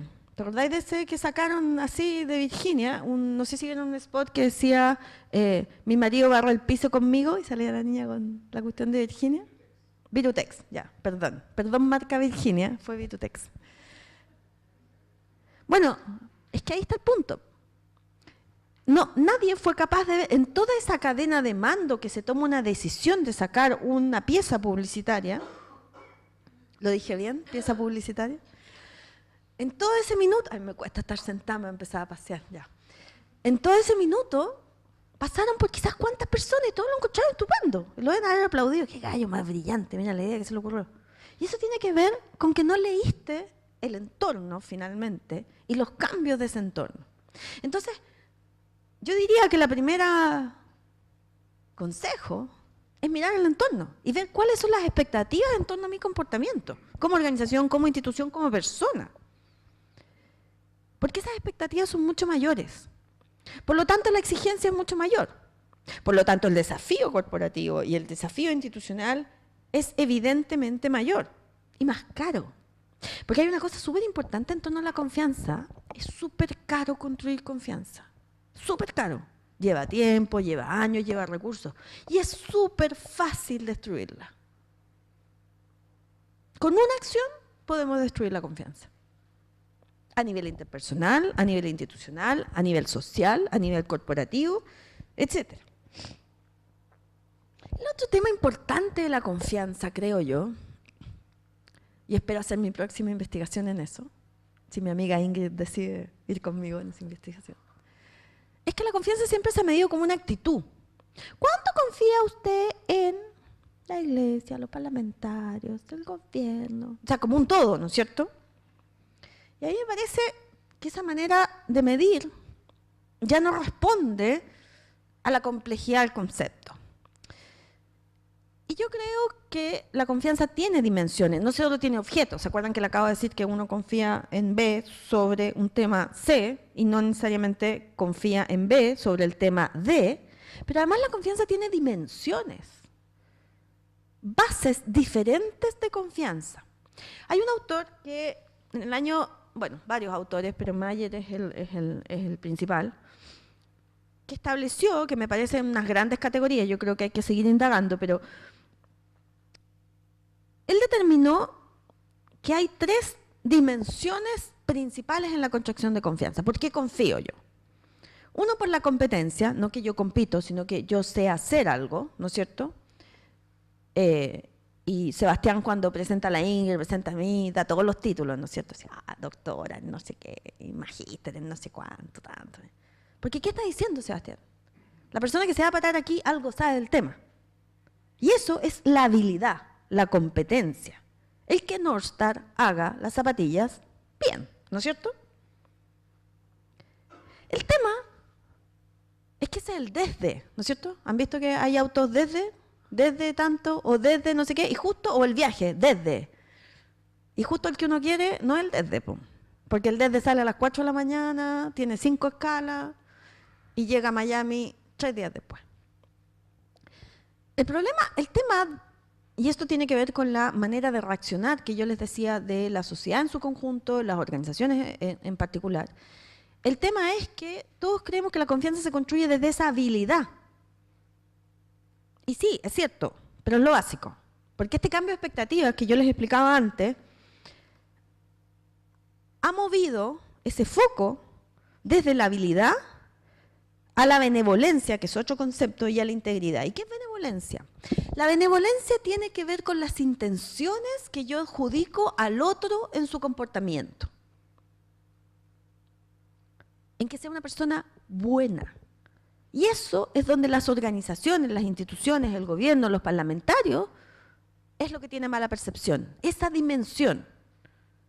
También está la dimensión de la competencia, porque nosotros vemos noticias que dicen, el parlamentario asistió 70 de las 554 sesiones que tenía que ir. Eso es competencia. Pero detrás de eso está el tema de la benevolencia, ¿no es cierto? Que tiene mala intención porque el parlamentario le da lo mismo ir a hacer leyes. Lo que quiere es el poder. Es la intención que yo le adjudico a ese otro. Y el tercer punto que decían estos autores es el de la integridad, que es un tema súper relevante. La integridad tiene que ver con los valores expuestos versus la el comportamiento sobre esos valores. Sokimich. No es que los parlamentarios hicieran mal su pega, ni que Sokimich no exportara nitrato de, litio, nitrato de sodio, no sé qué exporta Sokimich. Bueno, no minerales, esa es la sí. No tiene que ver con eso. Tiene que ver con la integridad. La política no puede estar amarrada, porque no es íntegro, a los negocios, porque hay intereses, ¿no es cierto? Entonces sale el parlamentario diciendo, no, oye, que la verdad. Y no estamos evaluando la competencia de ese parlamentario. Estamos evaluando la integridad de ese parlamentario. Por lo tanto, la confianza no es cuánto confía usted en los parlamentarios, porque es una actitud que no creo que mida mucho. Mide percepciones, pero no mide las dimensiones, que yo creo que es el tema que hay que trabajar. ¿Por qué desconfío de o por qué confío en? Por lo tanto, en una estrategia o en un diálogo para generar confianza, lo primero que hay que hacer es dónde falla esa confianza. Comparemos dos presidentes, el presidente Piñera y la presidenta Bachelet. ¿Cuál es el caballito de batalla del presidente Piñera en términos de confianza? ¿Qué creen ustedes? El crecimiento económico, pero ¿cuál es el caballito de batalla en términos de qué es lo que yo hago bien? ¿Qué es lo que la derecha siempre hace bien? La pega, el management, la confianza por competencia. Yo hago bien la pega. Yo nunca me voy a olvidar esa primera foto del gobierno de Piñera donde estaban todos con sus pendrive y sus carpetas. ¿Se acuerdan? Esa foto así histórica. ¿Qué es lo que está diciendo ahí el presidente? Yo hago bien mi pega. Y esa es su estrategia y ese es su valor. Y por eso no le pega a la cosa moral, ¿se han fijado? La cosa moral no le pega. Pasa como por el lado y no le afecta. Porque toda su estrategia está basada en confíen en mí porque yo hago bien la pega. Lo contrario le pasó a la presidenta. La presidenta no tenía su caballito de batalla de yo hago bien la pega. Y yo tengo buenas intenciones. Por eso le pegó tan fuerte el caso Cabal. Porque toda su estrategia estaba basada en yo soy una buena persona. Y una buena persona, yo no le creo que no sabía lo que sabía. Yo no le creo que se enteró por la prensa. ¿Se entiende? Entonces es muy importante entender estas dimensiones de la confianza y no tomar la confianza como una actitud hacia, sino que indagar un poquito más y ver en qué medida y en qué... ¿Cuánto rato más tengo? Parece que me alargué. Ya. ¿Y en qué medida podemos entender desde qué dimensiones está confiando nuestros grupos de interés, nuestros públicos, nuestra gente que nosotros queremos llegar? Y para terminar, porque Sebastián me está mirando, es importante ver sobre qué, no dimensiones ahora, sino que sobre qué bases se construye la confianza. Hay varias maneras de construir confianza. Hay dos grandes corrientes, la corriente racionalista y la corriente normativa cultural, en que por supuesto son dos visiones opuestas del mundo y por supuesto tienen bases distintas de construcción de confianza. Desde la racionalista, que es bastante legitimada y que se relaciona con visiones socioeconómicas de la sociedad, la confianza se construye cuando hay una interacción constante y positiva, evidentemente. Y ese es el tema, por ejemplo, con los inmigrantes. Si uno empieza a interactuar, ¿no es cierto?, con una persona de otra nacionalidad que está en Chile, uno empieza y tiene una buena relación, uno empieza a confiar en esa persona. Y de a poquito empiezas a interactuar más y a confiar más y a dar... Uno tiene, por ejemplo... Yo que soy profesora, uno tiene un ayudante nuevo que no conoce. Entonces uno le encarga una cosita. Y si uno ve que el ayudante funciona bien, le encarga otra cosita. Y si uno ve que el ayudante funciona aún mejor, bueno, ya le pasa todas las pruebas y se saca el cacho de las pruebas. ¿No es cierto? Pero eso es por una interacción constante. Entonces ahí tenemos una manera, y positiva, obviamente. La segunda manera es la construcción de la reputación. Y aquí hay un elemento súper importante, y es que yo me peleo con los profesores que hablan de reputación corporativa. Yo le digo que la reputación construye confianza y no al revés, porque todos los modelos de reputación lo miran al revés. Tiene una explicación racional que quiere decir que el otro no va a arriesgar a perder su reputación frente a ti en una interacción, y por eso se construye confianza. ¿Se entiende? No que la reputación per se construya confianza, sino que es porque en una dinámica ese otro que tiene una alta reputación no va a arriesgar perder esa reputación por traicionar tu confianza, ¿se entiende? Porque aquí hay un tema súper importante, ¿eh? La confianza tiene que ver con la vulnerabilidad y con la percepción de riesgo. Si no hay percepción de riesgo, no es necesario confiar, ¿se entiende? Pero a la vez cuando uno confía, ¿qué hace? Se pone vulnerable. Cuando uno se enamora y confía en el otro, ¿qué es? Vulnerabilidad pura, ¿no es cierto? Entonces es súper importante tener esos dos temas en mente, el riesgo percibido y la idea de vulnerabilidad, porque esa es la ecuación que uno tiene que tener en cuenta cuando construye confianza.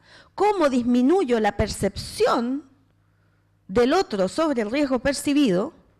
¿Y cómo hago que el otro no sienta una vulnerabilidad cuando confía en mí? La interacción, lo primero que les dije, es súper relevante, porque la interacción te va haciendo construir una relación que hace sentir al otro menos vulnerable y que se disminuye el riesgo percibido, ¿no es cierto? La reputación.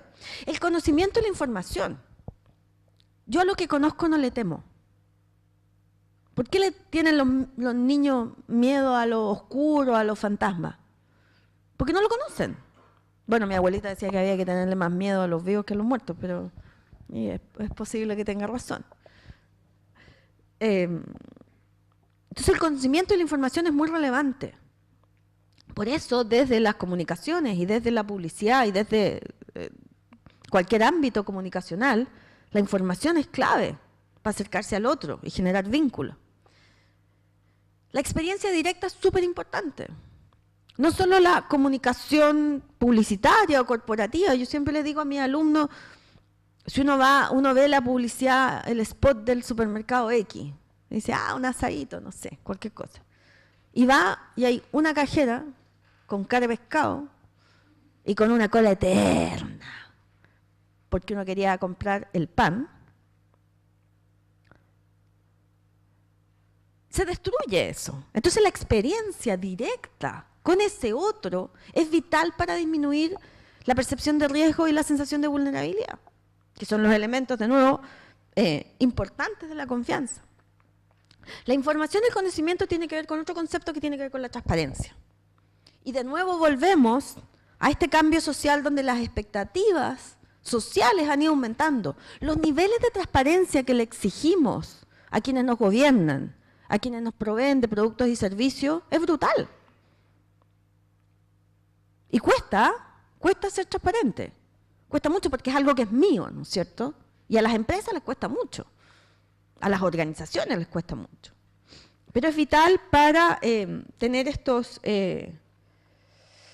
interacciones positivas. Y la segunda corriente es la cultural normativa, que tiene que ver con la familiaridad, lo que a uno le hace sentido, lo que a uno le parece correcto. Siempre lo familiar es más confiable que lo desconocido, ¿no es cierto? Por eso tenemos que atacarlo con información y conocimiento. La adscripción. Esa es una variable muy latinoamericana y asiática y muy poco norteamericana y europea del norte, que tiene que ver con que uno confía en quien tiene lazos sanguíneos o a donde yo me adscribo. No sé si alguien ha vivido en el extranjero, pero hay dos tipos de emigrantes chilenos, migrantes chilenos. El que está todo el rato pensando en Chile y viéndole Mol y Lun y llorando todos los días porque no puede volver a Chile, y el que le da lo mismo. Bueno, en el primer caso, yo he tenido varias amigas así porque he vivido varias veces afuera. Yo me acuerdo que esta chiquilla veía cualquier cosa que fuera Chile y lo invitaba a la casa. ¿Por qué? Porque era Chile. Da lo mismo que el loco fuera carterista, pero no importa. Era chileno, era algo a lo que yo me adscribo. ¿Se entiende? Las mamás de los cursos. Hay que hacerse una amiga al tiro, porque hay una adscripción a algo. Los clubes de fútbol. ¿Quién es fanático del fútbol? ¿De qué equipo? Bien. De la Católica. Entonces, todo lo que sea católica me va a caer bien ese gallo. Yo ya confío en ese gallo. Creo que si viene el Colo, no sé. Bueno, mi hijo es del Colo, desafortunadamente. Porque hay un conjunto a lo que uno se adscribe, en lo que uno nace, en lo que uno es, que uno confía per se. Y eso tiene mucho arraigo en las culturas católicas, en las culturas judeocristianas, etc. Con lo que yo me identifico. ¿Por qué Luxi toma 11 con el chiquillo que lo invita por Instagram? Porque quiero que usted me vea que yo soy una persona normal, que usted se identifique conmigo. Porque han ido cambiando los modelos también, que es lo que decía la Ingrid. ¿Por qué la campaña de Dove fue tan exitosa? Porque había mujeres de verdad, pues, con rollito, con arruguita, como uno. Entonces, si a ella le hace bien la crema, yo confío que a mí también. Entonces, hay muchas otras, pero ya me voy a alargar mucho, así que no. Y lo último que quería decir es que es muy importante la institucionalidad para la creación de confianza. Y esto tiene que ver con la versión racional neoinstitucionalista, en que te dice que yo confío en un ambiente donde yo creo que quien quiebra la confianza tendrá el castigo que se merece. Y eso es muy relevante tenerlo en cuenta como sociedad, porque cuando las farmacias se coluden y el castigo es clases de ética, o el confort se colude y el castigo son las 7 lucas, que por lo menos a mí todavía no me han llegado, nos queda una percepción de baja institucionalidad o de débil institucionalidad, donde lo malo que yo me comporte queda sin castigo. Y eso es súper relevante como sociedad que lo entendamos. Y no solamente sin castigo legal, sino que sin castigo normativo no legal. Entonces, como reflexión final, yo creo que hay poca gente que habla bien de esto en serio, del tema de la confianza. La gente se dedica a decir, oh, es necesario que confiemos. Oh, hay desconfianza. Ya, ok. Pero si uno no conoce las raíces, las dimensiones, las bases para construir esa confianza, es bien difícil que de verdad uno pueda crear confianza, reestructurar confianza, o de frentón generar vínculos permanentes, que nunca son permanentes además porque todo va cambiando, en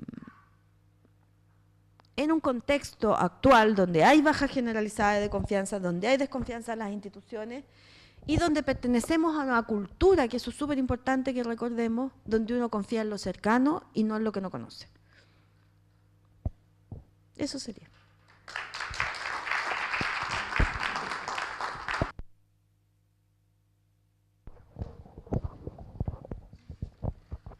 Muchísimas gracias. Del contexto y las nuevas exigencias, de la transparencia como una nueva expectativa, a la honestidad radical por Gustavo. Muchísimas gracias, Gustavo, nuevamente. Déjame el micrófono.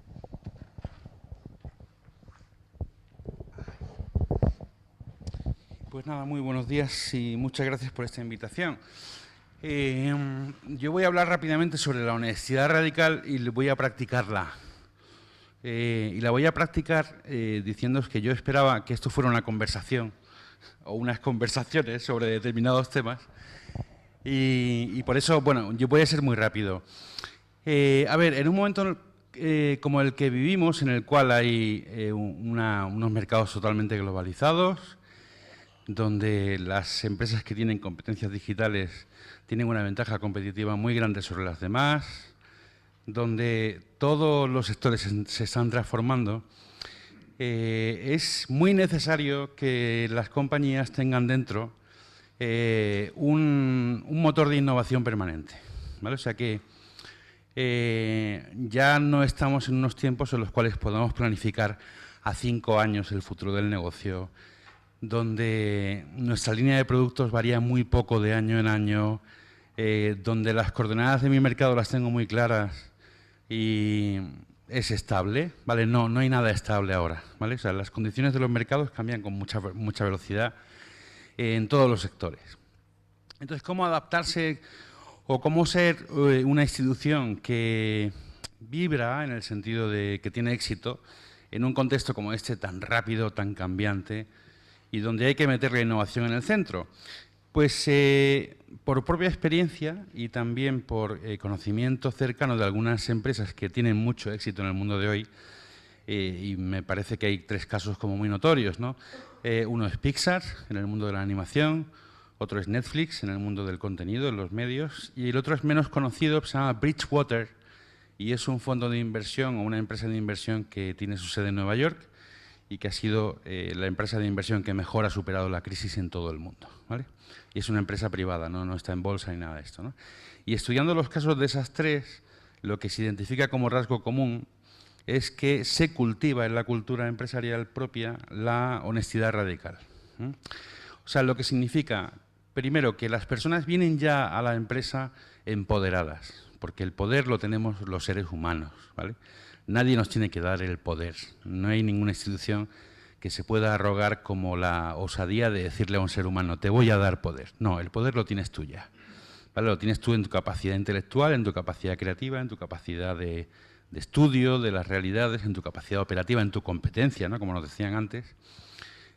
Con lo cual, las instituciones lo que tienen que intentar es no limar ese poder que tienen las personas, o no reducirlo, o no anularlo, ¿vale? Porque es lo que suele ocurrir, que una persona se incorpora, una persona joven con muchas ideas, con mucha frescura, se incorpora a una compañía y a los 6 meses hablamos con esa persona y esa persona está desmotivada, desilusionada, porque se ha encontrado con un frontón, se ha encontrado con que cualquier idea que dice es rechazada, con que las preguntas que hacen no se contestan porque todas son incómodas para la dirección, etcétera, ¿no?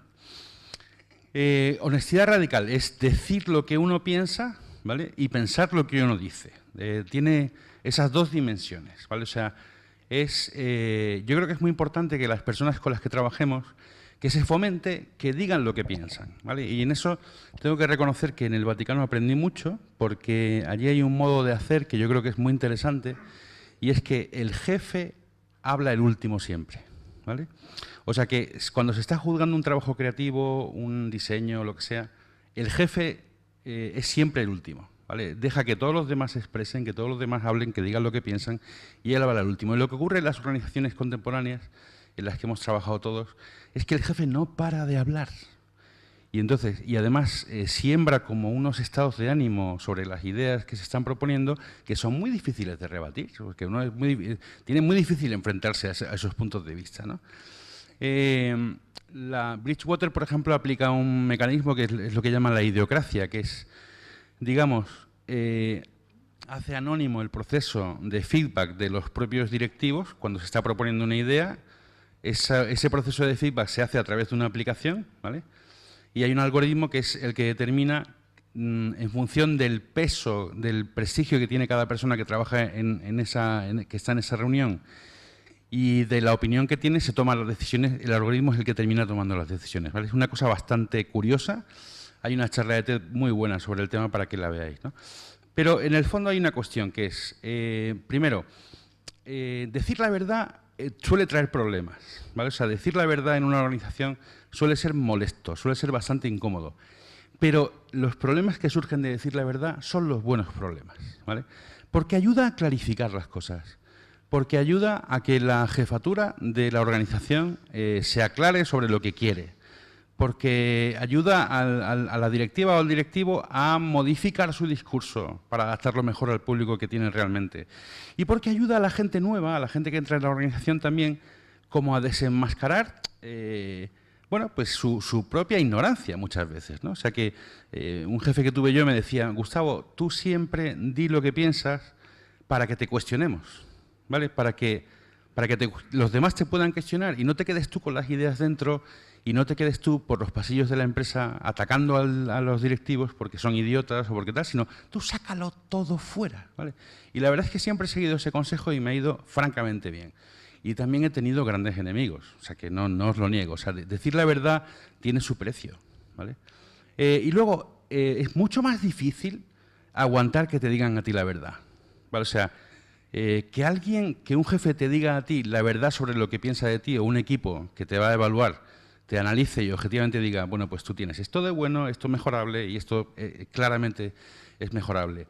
En Netflix tienen un mecanismo al que llaman Start, Stop, Continue, cuando evalúan a una persona, ¿vale? Que es, con mucha franqueza le dicen, mira, tienes que empezar en tu puesto a hacer este tipo de cosas que no haces hasta ahora, ¿vale? No eres un buen negociador o una buena negociadora, entonces tienes que empezar a aprender negociación.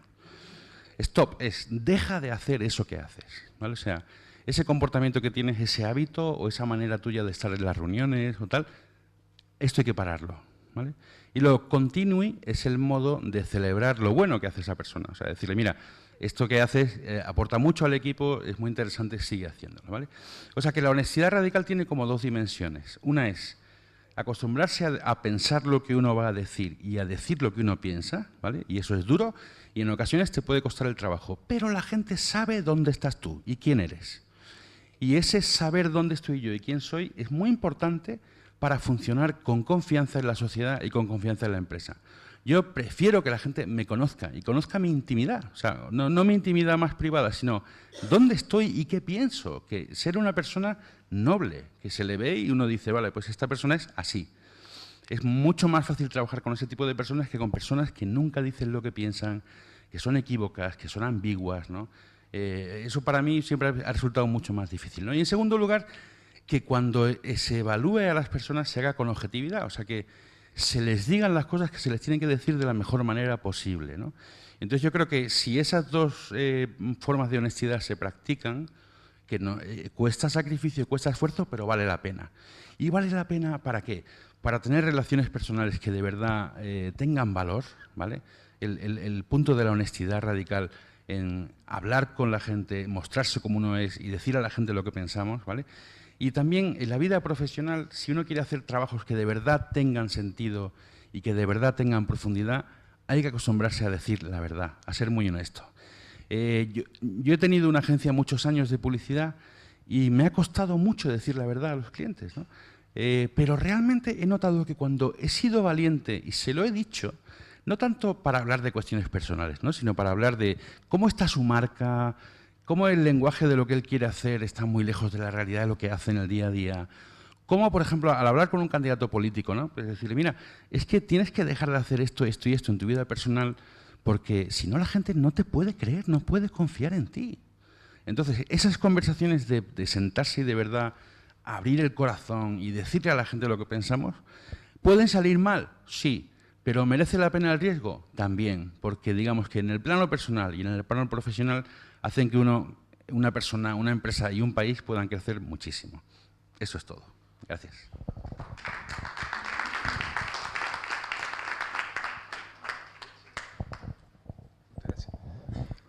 Aprovechando que está Claudia, Ingrid y Gustavo acá, la idea es poder conversar, hacer preguntas, generar este diálogo. Si alguien quiere pedir la palabra, le acercamos un micrófono. Sí, como...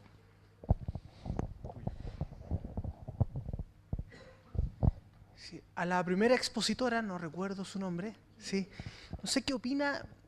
Yo tuve una profesora que en todas las redacciones que uno hacía, los trabajos, había que poner las, alumnos, alumnas, y yo no tenía esa costumbre. La verdad que... y hoy está el lenguaje inclusivo, que está bien de moda también. ¿Qué opinión tiene respecto al lenguaje escrito y verbal. Ahora, ahí entran varios temas y ahí es donde entra, por ejemplo, una de las diferencias en los diferentes tipos de feminismos, porque diferentes feministas te tendrían diferentes tipos de respuesta. Te voy a responder también con alguien que tiene formación en lingüística en ese sentido, y es que el género lingüístico no tiene absolutamente nada que ver con el género en términos femeninos. No hay nada femenino en una manzana y no hay nada masculino en un limón. De hecho, en alemán es al revés, der Apfel, die Zitrone, lo que te demuestra que no tiene nada que ver. Pero, ¿qué es lo que pasa? Es efectivamente, en algunos idiomas es más fácil hacer esa conversión, hay versiones que son neutras. Personalmente no creo en el lenguaje inclusivo con esta lógica de las chilenos y chilenos, compañeros y compañeras, es una postura personal, entre otras cosas porque me parece que es poco eficiente y porque creo que el español, tal como está hecho, no tiene sentido. O sea, cuando mi mamá habla de mis hijos, tengo claro que también me está incluyendo a mí, y no solo a mis hermanos varones. Tampoco lo considero, y esta de nuevo es una postura personal, hay gente que tiene otras posturas, que sea realmente inclusivo. Me parece que es generalista, no necesariamente inclusivo. Sí me molesta cuando hay gente que usa el concepto de hombre para referirse al ser humano, a la persona, a los individuos. Y ahí sí yo pongo mi reparo. Y sí creo que hay maneras, y ahí es donde tenemos que cuidar, que más que el lenguaje inclusivo, yo sí creo que hay que cuidarse del lenguaje sexista, porque efectivamente lo es. Las palabras no son inocentes porque las personas que las usamos no somos inocentes. Y podemos ser súper discriminatorios, y no solo sexistas, racistas y un montón de otras cosas a través de las palabras. Entonces, ahora, de que hay todo movimiento social que está fomentando la inclusividad a través del lenguaje y que posiblemente lleguemos a un punto en que efectivamente se incorporen ciertas palabras, en que todavía no hay consenso. Hay algunos lugares que se escribe con X, pero en el español la X es distinto, entonces no podemos decir lex, chilenex, se está hablando del les, chilenes, por ejemplo, usar el es para todo, pero también así todo ese va a hacer ruido en algunos casos, porque por ejemplo el plural de señor es señores. Señores es masculino, no es esta versión neutra, entonces tampoco va a ser tan fácil. Lo que sí yo creo que hay que cuidarse ahora, de que en algunos lugares se ha optado deliberadamente por este lenguaje inclusivo, yo creo que también tiene que ver con el entorno, como habla la Claudia, también tienes que ver con dónde estás lidiando con la cultura organizacional, posturas personales, incluso ideológicas que pueden haber detrás de eso. Incluso hay parte incluso de discusiones en ese sentido de por qué hay que ir más allá y que ir, por ejemplo, con concepciones no binarias de género, pero se vuelve complicado. Ahora, el lenguaje se queda corto para un montón de otras cosas también. Entonces, me parece que no sé si te voy a dar una respuesta así deliberada, pero en el fondo no creo que haya una solución en el corto plazo en ese sentido, ni para bien ni para mal. Algunos anotados por eso les parece que es inclusivo, yo creo que es insuficiente o no corto, o que no resuelve el problema de fondo. Es mi percepción, pero vas a encontrar muchas otras personas, por ejemplo, feministas más radicales, que van a tener otra respuesta por ese lado. Yo tengo una pregunta para don Gustavo. Usted habló de honestidad radical al interior de las empresas, este diálogo, esta confianza interna. ¿Qué pasa con una empresa o una institución que dentro de este proceso se relaciona con un consumidor, por ejemplo, y le falla al consumidor? Yo puedo tener muy construida mi honestidad radical, pero ¿cómo me relaciono con un consumidor o con una audiencia a la cual le he fallado? Por ejemplo, si es una empresa de alimentos y mis productos salieron defectuosos o tienen un ingrediente que es nocivo para la salud, y ¿cómo mantengo esa honestidad radical? Y cómo voy a establecer ese diálogo con alguien que está, por ejemplo, enojado conmigo, alguien que me quiere demandar. El CERNAC nuestro está lleno de denuncias consumidor-empresa. ¿Cómo trabajo ahí esa honestidad radical? Hombre, desde luego, si existe la honestidad y la transparencia a nivel interno y a nivel cultural, es más fácil que la compañía transmita hacia afuera esa misma honestidad, ¿no? O sea que yo creo que son dos fenómenos concomitantes, ¿no? O sea que tiene bastante que ver o sea, es muy difícil decir la verdad hacia afuera y que no se pueda decir hacia adentro, ¿no? Eso al final acaba haciendo crack, eso acaba mal, ¿no? Con lo cual, yo creo que Y lo que estamos viendo y lo que yo siempre aconsejo a mis clientes es que lo primero es decir la verdad y asumir las consecuencias de la verdad, aunque lógicamente la reparación de esa verdad pues tenga que analizarse con cuidado, tenga que estudiarse, porque a lo mejor la empresa no tiene los recursos para acometer indemnizaciones masivas de modo inmediato, ¿vale? O sea que, pero el hecho de decir la verdad desde luego debe estar por delante y es como el comienzo. O sea, lo primero es reconocer que las cosas no se hacen bien para poder mejorar, ¿no? Si eso no se hace, se deteriora la confianza del consumidor en la marca, ¿no? Con lo cual, a mí me parece que estamos en un momento bonito porque es un momento en el que podemos revisar nuestro comportamiento a nivel individual dentro de la empresa, nuestro comportamiento como equipo y también nuestro comportamiento hacia afuera y limarlo de corrupciones y de corruptelas, ¿no? O sea, que me parece que es un momento muy interesante. Y un reto alucinante, vamos. Yo también para Gustavo, a raíz de la honestidad radical y viendo que uno de tus clientes es la Iglesia Católica, nosotros estamos sufriendo una crisis muy grande.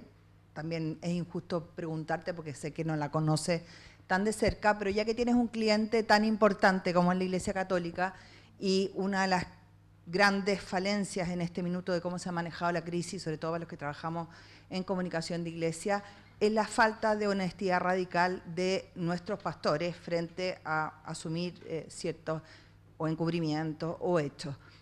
¿Qué falla hay ahí? Porque quiero un hilo también a lo que tú dijiste cuando hablaba de los jefes en una empresa que tenían que ser los últimos en dar su opinión, que me parece muy interesante, que lo voy a aplicar, Pancho, que trabaja conmigo, a ver si lo vivo. Pero tenemos siempre también una mirada en Chile, que es un país muy clerical, para los católicos, que el obispo siempre tiene la última palabra o la primera palabra. Entonces son dos preguntas en uno. Vale, entonces la primera pregunta es, ¿qué ha pasado? ¿Qué puede pasar en una institución como la Iglesia para que se protejan unos a otros y tal? Pues mira, yo creo que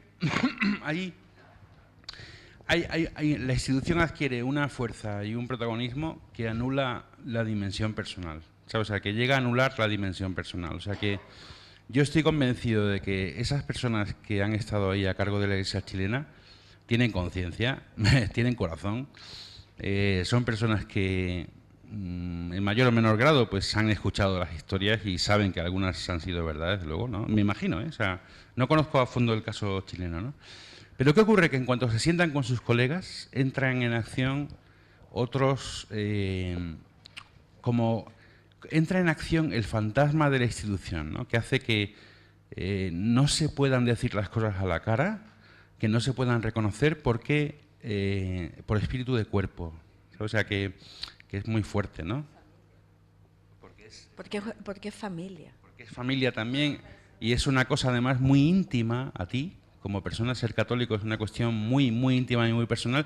Y es como cuando uno le descubre un defecto grande a la abuela, ¿sabes? O cuando descubre que el padre hizo una cosa cuando no estaba casado y hizo una barbaridad, ¿no? O sea, que yo empatizo con los obispos y de verdad, o sea, les comprendo. O sea, comprendo por qué han actuado como han actuado, pero esta situación de los obispos chilenos me lleva a hacer una reflexión personal de comprometerme en mi vida personal a decir la verdad, aunque esté en el seno de una institución que de modo inconsciente coarta mi libertad para hacerlo, ¿vale?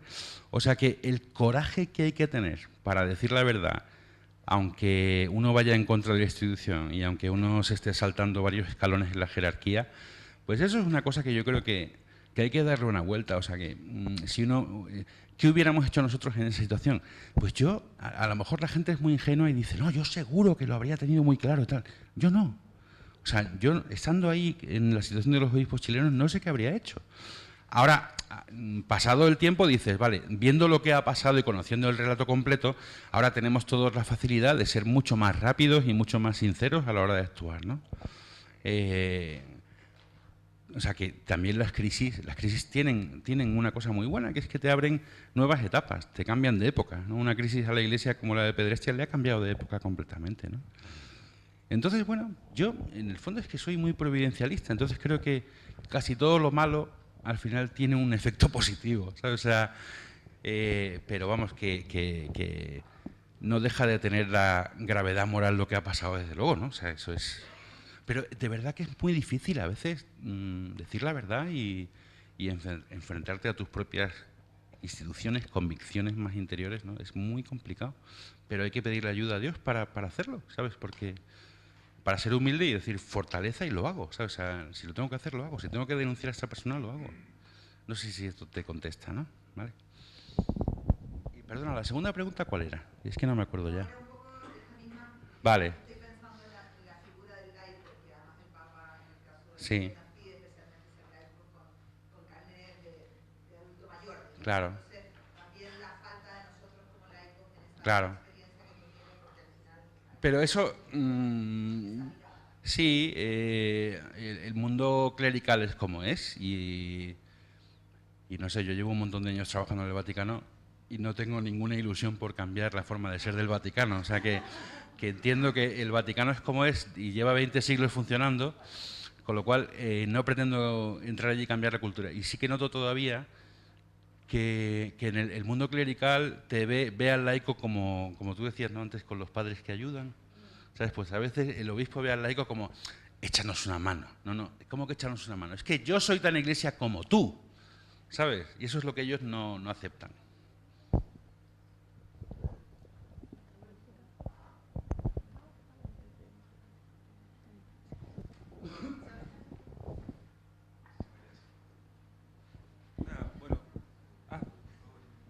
Para Ingrid, tú hablaste mucho de cómo comunicar o cómo decir o cómo dejar de lado un poco el sexismo, pero ¿cómo nosotros podemos hacer? Porque tú también decías, no es algo que va a cambiar hoy, mañana. O sea, las personas van a seguir teniendo pensamientos un poco sexistas. Un poco el hombre, la mujer, lo que te hacía la distinción, el hombre afuera, la mujer adentro. Pero pasa mucho que de repente queremos entender al otro que sí tiene un pensamiento un poco sexista. ¿Cómo lo podemos hacer? A mí me pasa mucho que en el jardín de mi hijo, la párvulo de mi hija más chiquitita cree que yo soy como la mala porque mi marido va a buscar a los niños al colegio y se preocupa. Y siempre hace comentarios como, la mamá es la que se preocupa de esto. El otro día mi hija tuvo fiebre y en la agenda se le llamó a la mamá y no contestó. Y yo dije, ¿y por qué no llamaron al papá? O sea, es más, yo dije, por favor llamen al papá porque cuando me llamen yo voy a estar en reunión. Entonces, ¿cómo? Y bueno, y eso pasa en todos los ámbitos. Entonces, ¿cómo es al revés la cosa? Porque yo puedo hablar en general y tener esos detalles como sutiles o no sutiles que tú comentabas, pero ¿cómo de repente puedo hacer entender a otro que sí tiene ese pensamiento? ¿Cómo se lo puede hacer cambiar de a poco o de alguna manera? O sea, es difícil, es un hecho, y esto es parte de un sistema en que para esta parvularia ese es el estándar, es la norma, es lo que va a pasar. Yo diría dos cosas. Uno, yo igual hablaría y le aclararía, es como, de estas cosas se encarga mi marido, punto, y esto es tema de familia. Porque yo más, le dije, mis hijos son 50 y 50. Y no solo eso, o sea, es como, me parece, yo le diría que esos comentarios no corresponden, punto. Y lo otro es, en este caso, es predicar con el ejemplo, o sea, demuéstrale que esto es normal, o sea, a veces sirve, pero también depende de la persona, a veces sirve el preguntarle, ¿y por qué usted cree eso? ¿Sí? ¿Por qué, no sé, se llamó a la madre y no contestó? No trabajo, o estaba ocupada, es como, pero a ver, ¿ubicó a alguien o no? O incluso no se dio cuenta que el número de contacto es el de esta otra persona, que también ocurre. Pero a eso me refiero con que, claro, el sexismo está metido en la sociedad, o sea, te aseguro que esta persona no se lo ha cuestionado, le ha parecido normal, porque entre otras cosas está acostumbrada a lidiar con madres y no con padres. Pero es hacer el ejemplo, es hacerlo de a poco, pero, o sea, en el fondo no queda más que educar con el ejemplo, conversarlo de repente, o hablar este mismo tipo de tema, y yo de vez en cuando en el fondo hago esa manifestación de no me parece, no estoy de acuerdo, no es así, pero es difícil, o sea, porque estamos hablando de literalmente milenios de tradición en este sentido, entonces va a costar. Y cuando ves que en mensajes, por ejemplo, desde libros así de educación, o sea, te aseguro que esa parvularia, sus libros con los que estudió, hablaban de la madre, la madre, la madre, la madre, la madre, la madre, la madre. Claro, con la Claudia nos pasó que le pasó una actividad, una tarea en un colegio, y el hijo lo interpretó en términos bastante no tradicionales. La tenía pantalones, claro. algo así como que la niña no podía usar con pantalones y no sé qué más, y todo un tema, y es como, y yo totalmente defendiendo al niño, al hijo de la Claudia, es como, pero si tiene toda la razón, o sea, ¿por qué necesariamente, qué sé yo, la figura con pantalones tenía que ser un niño y no una niña, o algo así? Pero hasta de esas cosas tan sutiles, o sea, del libre, los medios lo refuerzan todo el tiempo, las conversaciones cotidianas, entonces cuesta, pero de repente es decirle, y lo he hecho yo muchas veces, decirle, no me parece el comentario, no estoy de acuerdo, incluso manifestarle que te molesta, por último, para que no te los hagas, o sea, para que aprenda que no tiene que hacerlo, hasta predicar con el ejemplo, pero, o sea, por eso partí diciendo esto, el sexismo cuesta desaprenderlo, viene de montones de años. No, y vienen por todos lados, como dice la Claudia, la mujer el perpetúa, no es que la mujer el perpetúa, todos lo perpetuamos, es cultural. Entonces, y los cambios culturales no son así para nada. Pero es, repito, o sea, hace 60 años solamente que votamos, o que nos consideraron suficientemente racionales para hacer una rayita. En el fondo, imagínate lo difícil que va a ser el no perpetuar el que la fiebre es tu responsabilidad y ponerle, no sé, cambiarle el aceite motor a la otra responsabilidad de tu pareja. Gracias. No sé si hay más preguntas. Entonces les pido un tremendo aplauso a los tres panelistas de hoy. Muchísimas gracias nuevamente. Nada.